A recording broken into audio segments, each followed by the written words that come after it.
Good morning student.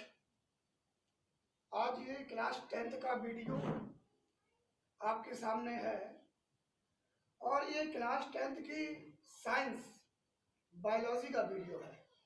जैसा कि हमने पहले बताया था कि तीनों सब्जेक्ट फिजिक्स, केमिस्ट्री और बायोलॉजी तीनों के वीडियो मैं बनाऊंगा वन बाई वन करके। हमने केमिस्ट्री का फर्स्ट चैप्टर फिनिश कर दिया। सेकेंड चैप्टर में धावन सोडा तक हमने समझा दिया है और उसके केवल 3 टॉपिक्स बचे हुए हैं। और फिजिक्स में हम दर्पण तक पहुंच चुके थे। इसमें से उत्तल दर्पण और अवतल दर्पण के बारे में मैंने बता दिया था, है ना। अब उसके आगे हम नेक्स्ट वीडियो में फिर बताएंगे। और आपको बायोलॉजी के टॉपिक में हमने आपको न्यूट्रिशन यानी कि पोषण के बारे में मैंने बता दिया था। उससे पहले मैंने बायोलॉजी का चैप्टर जीवन की प्रक्रियाएं या जैव प्रक्रियाएं, जीवन में जीवन मतलब हमारे कहने का मतलब है कि जैव प्रक्रियाएं, लाइफ प्रोसेस या जीवन की प्रक्रियाएं चैप्टर मैंने आपको ये टॉपिक का मैंने इंट्रो दिया था। इंट्रो में मैंने बताया था कि मानव शरीर का निर्माण जो होता है वो कोशिकाओं से होता है और कोशिकाएं मिलकर ऊतक का निर्माण करती हैं और ऊतक परस्पर मिलकर ऑर्गन्स का निर्माण करते हैं और ऑर्गन्स जो होते हैं वो आपके ऑर्गन सिस्टम अंग तंत्र का निर्माण करते हैं, जिससे ह्यूमन बॉडी का निर्माण होता है। ये मैंने आपको बताया था। इंडेक्स में सबसे पहले मैंने बताया था न्यूट्रिशन यानी कि पोषण, दूसरा ट्रांसपोर्टेशन संवहन या परिवहन कहते हैं, और मैंने तीसरा बताया था श्वसन क्रिया, और उसके बाद बताया था मैंने उत्सर्जन, और उसके बाद मैंने बताया था प्रजनन बताया था। तो एक क्वेश्चन बन जाता है कि भाई जैव प्रक्रियाएं कितने प्रकार की होती हैं। आपके लिए मैं एक क्वेश्चन दे रहा हूं, आप इस क्वेश्चन को बताएंगे भाई जैव प्रक्रियाएं कितने प्रकार की होती हैं। तो जैव प्रक्रियाएं 2 प्रकार की होती हैं, एक होती है उपचयी क्रिया और एक होती है अपचयी क्रिया। ठीक है, तो 2 क्रियाएं होती हैं, एक होती है आपकी अपचयी क्रिया और दूसरी होती है उपचयी क्रिया। और उसके बाद मैंने आपको न्यूट्रिशन टॉपिक पूरा का पूरा मैंने समझा दिया था। इसमें मैंने बताया था कि भाई पोषण क्या होता है, क्या होता है पोषण। तो जीवों द्वारा मैंने बताया था ना कि जीवों द्वारा भोजन या पोषक तत्वों को प्राप्त करने की क्रिया आपकी पोषण क्रिया कहलाती है। और मैंने ये बताया था कि पोषण की आवश्यकता यानी कि नीड्स ऑफ फूड, तो पोषण की आवश्यकता क्या होती है, जैसे ऊर्जा स्रोत, शारीरिक वृद्धि, शरीर में टूट फूट की मरम्मत और रोगों से प्रतिरक्षा, ये सारे पॉइंट ऑफ व्यू हमने आपको बता दिए थे। उसके बाद मैंने भोजन के मुख्य घटक बता दिए थे। भोजन के मुख्य घटकों के अंतर्गत आते थे कार्बोहाइड्रेट्स, वसा, प्रोटीन, विटामिन, खनिज लवण और जल भोजन के मुख्य घटक।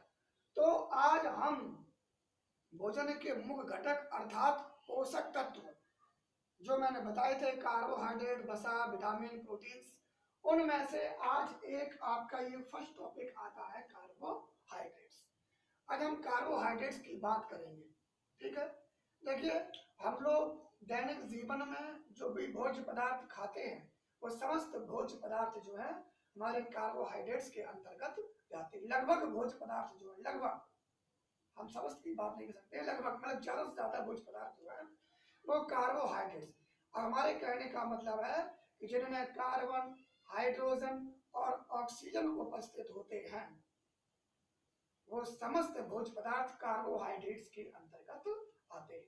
तो क्या है कार्बोहाइड्रेट्स की डेफिनेशन क्या हुई, कार्बोहाइड्रेट्स कार्बन, हाइड्रोजन एवं ऑक्सीजन से मिलकर बने होते हैं और ये 2 प्रकार के होते हैं। कितने प्रकार के, 2 प्रकार के। ये आपके 2 प्रकार के होते हैं। सबसे पहला प्रकार होता है सरल कार्बोहाइड्रेट्स और नंबर दूसरा आता आपका जटिल कार्बोहाइड्रेट्स। सरल कार्बोहाइड्रेट्स क्या होते हैं, पहला आता है सरल, दूसरा आता है जटिल कार्बोहाइड्रेट्स। सरल कार्बोहाइड्रेट्स क्या होते हैं, very simple, glucose, fructose, sucrose यानी कि शर्करा, चीनी तथा लैक्टोज आदि आदि सरल रूप में, आदि सरल रूप में, जैसे गन्ना है, चुकंदर है, खजूर है आदि, ये जो पदार्थ में प्राप्त पदार्थ जो होते हैं, इन सभी में ग्लूकोज, फ्रक्टोज, माल्टोज, लैक्टोज नामक पदार्थ पाए जाते हैं, जो हमें बहुत अधिक मात्रा में ऊर्जा प्रदान करते हैं, जो कार्बोहाइड्रेट्स, किसके, सरल कार्बोहाइड्रेट्स के अंतर्गत आते हैं। अब उसके बाद आता है जटिल कार्बोहाइड्रेट्स। भाई इसके अलावा जटिल कार्बोहाइड्रेट्स कौन होते हैं? इनके बाद जटिल कार्बोहाइड्रेट आते हैं जो स्टार्च युक्त, मंड युक्त, कण युक्त, रेशेदार, चिपचिपे पदार्थ होते हैं। वो समस्त पदार्थ जो है आपके जटिल कार्बोहाइड्रेट्स के अंतर्गत आते हैं। जैसे है आलू है, चावल है, मक्का है, अरबी है, साबुदाना है। तो इस प्रकार के पदार्थ जो होते हैं, भोज्य पदार्थ जो होते हैं, वो जटिल कार्बोहाइड्रेट्स के अंतर्गत आते हैं। ठीक है। अब कार्बोहाइड्रेट्स की उपयोगिता क्या होती है? फर्स्ट, इसका यूज बता दें, इसका फर्स्ट उपयोग कहां पर होता है? भाई कार्बोहाइड्रेट्स जैविक क्रियाओं के लिए ऊर्जा प्रदान करते हैं। भाई आपको जब भूख लगती है तो क्या करते हैं? भाई हम लोग भोजन खाते हैं। अब भोजन में चाहे हम रोटी खाएं, चाहे चावल खाएं, चाहे दूध पिए, चाहे फल खाएं, एनीबडी एल्स फूड मटेरियल, यदि हम किसी प्रकार का भोज्य पदार्थ खाते हैं, उन सभी से हमें ऊर्जा प्रदान होती है। अतः हमारे कहने का मतलब क्या है कि कार्बोहाइड्रेट्स जैविक कार्यों के लिए ऊर्जा प्रदान करता है। नेक्स्ट पॉइंट क्या आता है? भाई ग्लूकोज कोशिका का ईंधन है। ग्लूकोज क्या है? कोशिका का ईंधन। भाई हमारे संपूर्ण शरीर में, संपूर्ण मांसपेशियों में, हमारे रक्त में क्या होता है? ग्लूकोज प्रवाहित होता है। ग्लूकोज कंटिन्यू चलता रहता है। ये कहां से बनता है? भाई भोज्य पदार्थों से। और हमारे शरीर में लगभग 75% क्या होता है? वाटर, जल होता है ना। और हम लोग कार्बोहाइड्रेट्स भोज्य पदार्थ खाते हैं, इसमें चावल है, अनाज है, बहुत सारे सीरियल्स यानी कि अनाज आते हैं, सब्जियां आती हैं, फल आते हैं, जिनमें हल्की सी मिठास होती है, मीठापन होता है। तो जिन पदार्थों में मीठापन होता है, अगर हम कच्चे गेहूं को या उबले हुए गेहूं को चबाएं तो मीठा लगता है, कच्चे दूध को पिए तो मीठा लगता है। इन सभी में क्या होता है? शुगर, ग्लूकोज, फ्रक्टोज, माल्टोज, इस प्रकार के पदार्थ होते हैं तो जल से क्रिया करके ग्लूकोज का निर्माण तो करते ही हैं। हमारे सीधे सीधे कहने का मतलब है कि हमारे बॉडी के समस्त मांसपेशियों में और हमारे नसों में, जिसमें रक्त बहता है, रक्त प्रवाह होता है, उसमें क्या पाया जाता है? ग्लूकोज पाया जाता है। अर्थात हमारे कहने का मतलब क्या है कि ग्लूकोज को कोशिका का ईंधन कहते हैं। क्वेश्चन जाता है कि कोशिका का ईंधन किसे कहते हैं? क्वेश्चन आ जाता है कि कोशिका का ईंधन किसे कहते हैं? तो आंसर क्या आता है? ग्लूकोज को। ग्लूकोज को कोशिका का ईंधन कहते हैं। ठीक है। यह शरीर को क्या करता है? यह शरीर को तुरंत ऊर्जा प्रदान करता है। इस टाइम पर गर्मी का मौसम है, हम लोग देखते हैं शरीर डल होने लगता है, झुकने लगता है, थोड़ा सा भी वर्क कर लेते हैं तो बहुत जल्दी प्यास लगने लगती है। तो हम लोग अक्सर ऐड में भी आता है कि हम सीधा ग्लूकोज का सेवन करते हैं। जैसे ही ग्लूकोज पीते हैं तो इंस्टेंट एनर्जी, तुरंत हमें एनर्जी प्राप्त हो जाती है। अतः हमारे कहने का मतलब है ग्लूकोज को कोशिका का ईंधन तो कहते ही है, और ग्लूकोज क्या करता है? हमारे शरीर को तुरंत ऊर्जा प्रदान करता है। अगर हम कहते हैं कि कोशिका का ईंधन किसे कहते हैं, तो कोशिका का ईंधन हमारे ग्लूकोज को कहते हैं। नेक्स्ट पॉइंट क्या आता है कि ग्लूकोज को ग्लाइकोजन के रूप में, ग्लूकोज क्या होता है? ग्लूकोज हमारे शरीर में ग्लाइकोजन में परिवर्तित हो जाता है और यकृत कोशिकाओं में संचित किया जाता है। भाई ग्लूकोज ग्लाइकोजन में परिवर्तित हो जाता है और ग्लाइकोजन जो होता है हमारे यकृत कोशिका यानी कि ग्रंथि होती है, यकृत ग्रंथि, अर्थात यकृत कोशिकाओं में ग्लूकोज जब ग्लाइकोजन में परिवर्तित हो जाता है तो उस ग्लाइकोजन को यकृत कोशिका में संचित किया जा सकता है। तो ये तो आपका क्या हो गया? कार्बोहाइड्रेट्स। ठीक है। अब इस वीडियो के अंत में आपको हम कुछ क्वेश्चंस देंगे जिनको आप सॉल्व करके अपने कॉपी में शॉर्ट क्वेश्चन के रूप में अवश्य लिख लें। अब इसके बाद आपका सेकंड टॉपिक आता है वसा, फैट्स। क्या आता है? वसाएं। यानी कि फैट्स। क्या होते हैं फैट? हम जानते, बहुत से लोग कहते हैं कि हमारे पेट में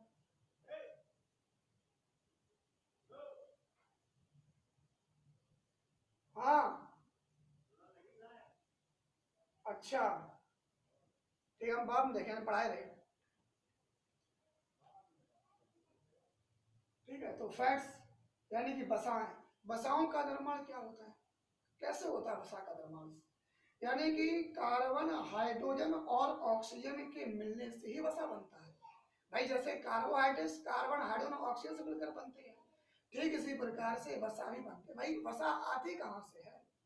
जो ऑयल फैट्स आते कहाँ आते हैं, कहाँ से आते हैं? भाई पेड़ से आते हैं। आप किसी भी ऑयल का एग्जाम्पल ले लीजिए, समस्त ऑयल्स जो होते हैं, सरसों का तेल सरसों से पैदा होता है। कोई भी डालडा या रिफाइंड क्या होते हैं, हमें जो फसल्स होती हैं उनकी फलियों से प्राप्त होती है, जैसे मूंगफली का तेल, सोयाबीन का तेल, सूरजमुखी का तेल, है ना। तो इन सबसे क्या बनते हैं, फैट बनती है, वसाएं बनती हैं। तो वसाओं का निर्माण क्या होता है? वसाओं का निर्माण भी कार्बन हाइड्रोजन और ऑक्सीजन के मिलने से बनते हैं, किंतु इनमें ऑक्सीजन की मात्रा अपेक्षाकृत कैसी होती है, बहुत ही कम होती है। मतलब इसमें ऑक्सीजन की, कार्बन हाइड्रोजन ऑक्सीजन तो होते ही हैं वसा के निर्माण में, लेकिन क्या होता है, ऑक्सीजन की मात्रा बहुत ही कम होती है। अब ये वसा प्राप्त कहाँ से होते हैं? पशुओं से प्राप्त होते हैं। पशुओं से हमें मक्खन, दूध, घी, पनीर आदि मिलता है। अब जैसे नारियल का तेल है, बादाम का तेल है, सरसों का तेल है, तिली का तेल है आदि, इसके वनस्पतिक स्रोत होते हैं। किसके स्रोत होते हैं? भाई वसा के। नारियल का तेल, मूंगफली का तेल, बादाम का तेल, सरसों का तेल, समस्त वनस्पतिक तेल और मक्खन, दूध, घी, पनीर, ये सब क्या है, वसा के स्रोत हैं। अब इसकी उपयोगिता क्या होती है हमारे दैनिक जीवन में? वसा का उपयोग क्या है, क्यों जरूरी है हमारे शरीर के लिए वसा? तो जैसे शरीर में अतिरिक्त भोज्य पदार्थ वसा के रूप में संग्रहित होता है। बस शरीर हमारे शरीर में जो है अतिरिक्त भोजन जो है स्टोर हो जाता है, तो वो किसके कारण हो जाता है? वसा के कारण होता है। तो क्या है कि शरीर में अतिरिक्त भोज्य पदार्थ जो है वसा के रूप में संग्रहित रहता है। नेक्स्ट पॉइंट में आते हैं, वसा ऊर्जा प्रदान करता है। वसा क्या होता है? ऊर्जा प्रदान करता है। क्यों करता है? भाई भोज्य पदार्थ को शरीर में संग्रहित कर लिया, स्टोर कर लिया, रोक लिया, तो वो धीरे धीरे ऊर्जा को प्रदान करता है। फिर ये ताप नियंत्रक तथा कोशिका कला के निर्माण में भी सहयोग देता है। ताप नियंत्रक मतलब हमारी बॉडी पर्सनैलिटी को, हमारे शरीर के ताप को भी नियंत्रण करता है। समय अनुसार बॉडी को ताप के में ढाल देता है। किस मौसम में हमारा बॉडी का टेम्परेचर कैसा रहना चाहिए, तो ये वसा पर ही डिपेंड करता है। अर्थात वसा के माध्यम से ही शरीर का ताप नियंत्रण किया जाता है और कोशिका कला के निर्माण में भी सहयोग होता है। बॉडी को चिकनाहट मिलती है, कोशिका कला को श्लेष मिलता है, चिकनाहट प्राप्त होती है। वसा शरीर की आकृति को भी प्रदान करता है। यानी कि आकृति का मतलब है बॉडी पर्सनैलिटी बनना, गट्स बनना, है ना, शरीर में उभार और गर्द का बनना, ये वसा पर भी निर्भर करता है। अब उसके बाद हमारा तीसरा टॉपिक आता है प्रोटीन्स। तीसरा टॉपिक हमारा क्या आता है बच्चों? प्रोटीन्स आता है, PROTEINS, प्रोटीन्स। भाई क्या होता है प्रोटीन? Very simple, carbon. भाई ऐसा है, कार्बोहाइड्रेट वसा में क्या था? कार्बन था, हाइड्रोजन था और ऑक्सीजन था। परंतु प्रोटीन में क्या और आ जाता है? प्रोटीन्स में नाइट्रोजन और ऐड हो जाती है। तो हमारे कहने का मतलब क्या है? कार्बन, हाइड्रोजन, ऑक्सीजन व नाइट्रोजन, कार्बन, हाइड्रोजन, ऑक्सीजन व नाइट्रोजन प्रोटीन्स के निर्माण में भाग लेते हैं। अतः हम यह कह सकते हैं कि कार्बन, हाइड्रोजन, ऑक्सीजन और नाइट्रोजन से मिलकर ही आपकी प्रोटीन्स का निर्माण होगा। प्रोटीन क्या है? प्रोटीन एक अणु है और प्रोटीन की इकाई क्या होती है? एमिनो अम्ल। प्रोटीन की इकाई क्या होती है? एमिनो एसिड होती है। और एमिनो एसिड, सामान्य एमिनो एसिड का फॉर्मूला होता है CH3COONH2। ये क्या होता है? Amino acid. ये एमिनो अम्ल का फॉर्मूला है। और एमिनो अम्ल में देख रहे हो कि कार्बन है, हाइड्रोजन है और ऑक्सीजन और क्या है? नाइट्रोजन है ना। तो एमिनो अम्ल में क्या है? एमिनो एसिड में क्या है? कार्बन, हाइड्रोजन और ऑक्सीजन और नाइट्रोजन है। इसीलिए कार्बन, हाइड्रोजन और ऑक्सीजन के मिक्सचर को ही हम क्या कहते हैं? प्रोटीन्स कहते हैं। इसीलिए ही अमीनो अम्ल की इकाई प्रोटीन है और प्रोटीन की इकाई क्या है? अमीनो अम्ल है। अतः यह एक दूसरे की इकाई कहलाती है। तो कार्बन, हाइड्रोजन, ऑक्सीजन व नाइट्रोजन प्रोटीन्स के निर्माण में भाग लेते हैं और प्रोटीन का एक अणु कई अमीनो अम्ल से मिलकर बना होता है। मतलब क्या है? प्रोटीन का एक अणु जो बनता है वो बहुत सारे एमिनो एसिड के मिलकर, एमिनो एसिड के संयुक्त होने पर या एमिनो एसिड की एक श्रृंखला, एक चेन के माध्यम से ही प्रोटीन का निर्माण होता है। ये प्रोटीन कहाँ से मिलती है? जंतुओं में प्रोटीन का स्रोत कहाँ से होता है? भाई हम जो भी भोज्य पदार्थ खाते हैं उन समस्त भोज्य पदार्थों से प्रोटीन मिलती है। जैसे मांस, मछली, दूध, पनीर, ये तो जंतुओं से मिल रहे। अगर वनस्पति की बात करें तो दाल, गेहूं, मूंगफली, बादाम, सूरजमुखी का तेल, तो इन सब के माध्यम से ही हमें प्रोटीन प्राप्त होते हैं। अब दैनिक जीवन में इनका उपयोग क्या होता है? क्या उपयोग होता है? इनकी उपयोगिता बताते हैं। तो प्रोटीन्स की उपयोगिता ये तो भी कहता है। तो प्रोटीन जीव द्रव्य के निर्माण करने वाला प्रमुख पदार्थ है। समझ में आया? मतलब जीव द्रव्य का निर्माण जो होता है वो किसके माध्यम से होता है? वो प्रोटीन के माध्यम से होता है। अर्थात मोटी भाषा में हम कह रहे हैं, यदि जीव द्रव्य नहीं होगा तो प्रोटीन, यदि मतलब क्या है, यदि प्रोटीन से नहीं होगा तो हमारे जीव द्रव्य का निर्माण नहीं होगा। मनुष्य का जीव द्रव्य क्या होता है? रक्त, एंटीबॉडीज। तो प्रोटीन जीव द्रव्य का निर्माण करने वाले प्रमुख पदार्थ। नेक्स्ट पॉइंट में क्या आता है? ये सभी प्रकार के एंजाइमों का निर्माण करते हैं। क्या होते हैं एंजाइम्स? भाई एंजाइम्स कहीं बाहर से नहीं आते हैं। एंजाइम्स हमारे शरीर के अंदर ही उपस्थित होते हैं, जो खाए हुए भोज्य पदार्थों को पचाने में सहायता करते हैं, अर्थात सहायक का कार्य करते हैं, अर्थात ये उत्प्रेरक का कार्य करते हैं, है ना। अब ये शरीर की टूट फूट की मरम्मत करते हैं। जैसे हमारा शरीर डैमेज हो जाता है, चोट लग जाती है, एक्सीडेंटल हो जाता है, तो इनका भराव कहाँ से होता है? प्रोटीन के माध्यम से। तभी तो डॉक्टर कहता है भाई मूंग की दाल खाइए, उड़द की दाल खाइए, फल खाइए, हरी सब्जियां खाइए। तो इन सब भोज्य पदार्थों को ग्रहण करने पर ही हमारे शरीर की टूट फूट की मरम्मत होती है, अर्थात हमारे शरीर की टूट फूट का भराव होता है। नेक्स्ट पॉइंट में क्या आता है कि आवश्यकता पड़ने पर ऑक्सीकरण द्वारा ऊर्जा, आवश्यकता पड़ने पर ऑक्सीकरण द्वारा ऊर्जा भी प्रदान करते हैं। कौन प्रदान करते हैं? भाई प्रोटीन्स प्रदान करते हैं। और इसके बाद आता है कि प्रोटीन से बने एंटीबॉडीज हमें रोगों से सुरक्षा प्रदान करते हैं। यानी कि प्रोटीन से बने जो एंटीबॉडीज होते हैं,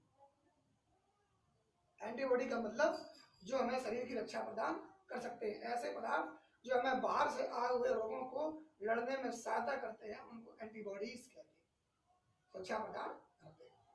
ठीक है। अब एक इसमें टिप्पणी आ जाती है, एक टिप्पणी इस प्रकार की जाती है, शॉर्ट आता है कि क्वासरकोर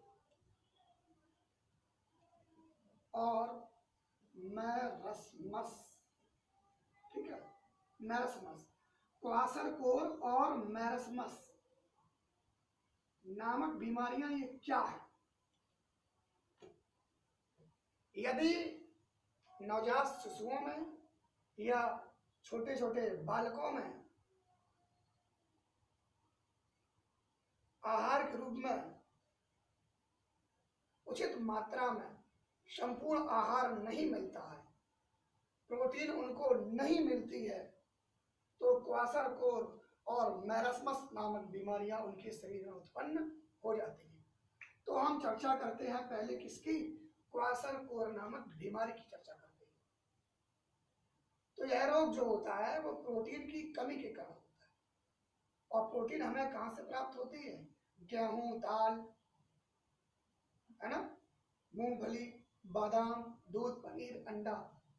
यदि इस प्रकार के भोज्य पदार्थ नवजात शिशुओं को, नवजात शिशुओं को और छोटे छोटे बालकों को यदि नहीं मिलता है तो क्वाशरकोर नामक बीमारी उनके शरीर में पनपने लगती है। और यह कब होता है, यह लगभग 12 माह की आयु में होता है। 12 माह का मतलब हो गया 1 वर्ष के। यदि 1 वर्ष तक के बच्चों को यह संतुलित आहार में प्रोटीन पदार्थ नहीं मिलते हैं, दूध, मक्खन,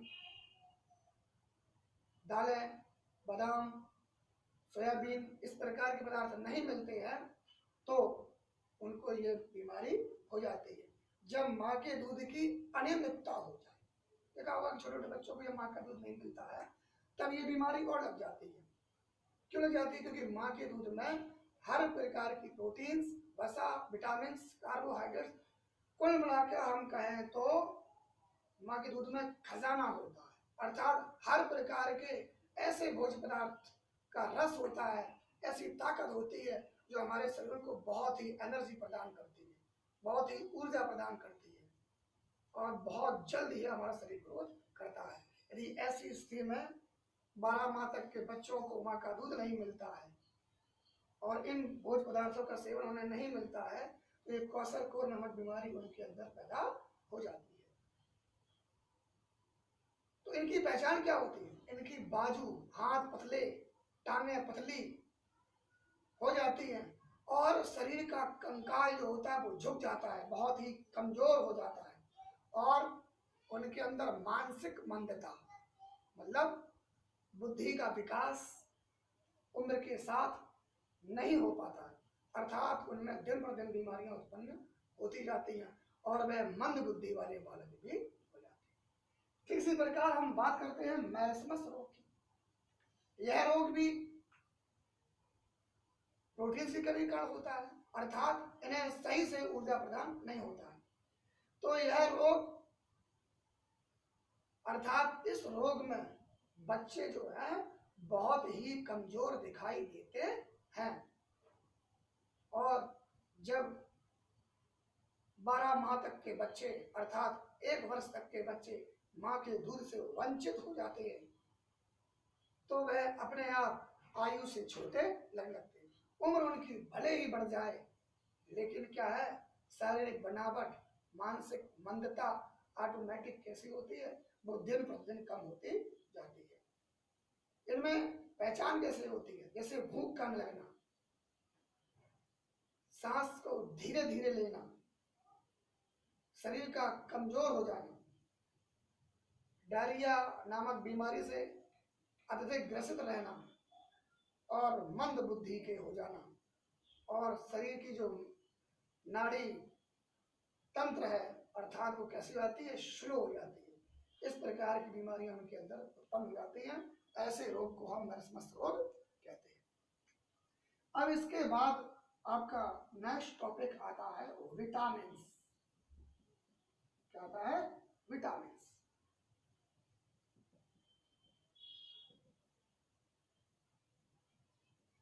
ठीक है बच्चों, तो नेक्स्ट वीडियो में यानी कि आने वाले कल के वीडियो में आपको हम विटामिन के बारे में पढ़ाएंगे। और मुझे बहुत अच्छे तरीके से ज्ञात है कि मैंने ये चीज़ें जैसे कि कार्बोहाइड्रेट्स, प्रोटीन, वसा के बारे में हम पहले भी पढ़ा चुके थे। आज मैंने दोबारा इसलिए रिवाइज किया है क्योंकि काफ़ी दिन इसको पढ़ के हो चुका था। कल हम विटामिन का टॉपिक पूरा करेंगे और आज ही हम फिजिक्स का वीडियो आगे हम आपको और सेंड करके भेजेंगे। ज़्यादा से ज़्यादा घर पर पढ़िए, लॉकडाउन का फ़ायदा उठाइए। ठीक है, आज के लिए इतना ही, धन्यवाद।